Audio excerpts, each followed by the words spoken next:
Well, shorter days and colder nights can have a negative impact on your mental health, but there may be another factor adding to it. Let's bring in now our Kate Gardner, who joins us live in Salt Lake City to explain. Kate, let me guess, this stuff in the air?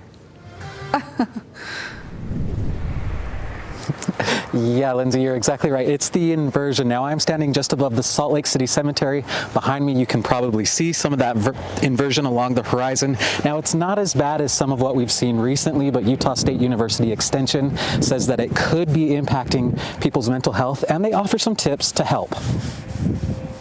When it hits, it blankets the skyline and blocks out mountain views. If there is more pollution or kind of haziness, we're told not to stay outside. We want to stay indoors as often as possible. Inversion covers the valleys during the winter, when many people may already be struggling with their mental health. You know, people can develop something called seasonal affective disorder or SAD. Gabriela Mirza says this can happen as winter approaches, through the start of spring. The signs? Folks can feel a little more depressed. They can feel more anxious.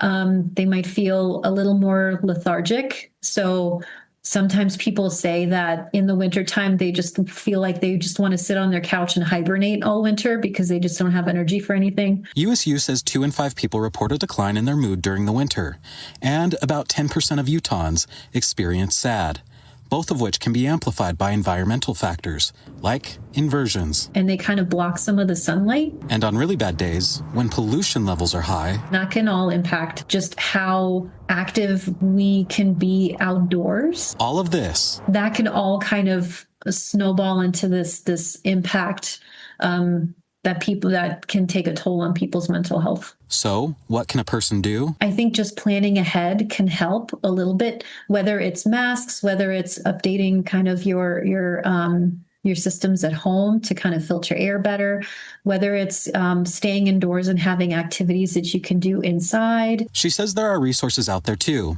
If you're feeling bad, she suggests staying in touch with family and friends, talking to your doctor about your symptoms, calling 211 to find mental health care providers near you, or, if needed, using the 988 suicide and crisis line. Pay attention to your body. Don't assume that it's just the winter blues or this is normal. This is how everybody feels. If you are noticing a pattern, then that could mean that you might need to speak to somebody, or that you might need to look into a little bit further and not ignore it. And she says, remember, you're not alone. This, help is available. Okay, so Mirza also suggests that when days are a little bit better, that you get outside and enjoy the sun. You guys can't see it. I believe I'm at a park called 11th Avenue's Park, and with the inversion not being so bad, there are a bunch of people out here with their dogs just behind the camera. I had one come up to me while she was talking, and one man, as he was walking by, asked me if I was out here to get a pretty shot of the smog set.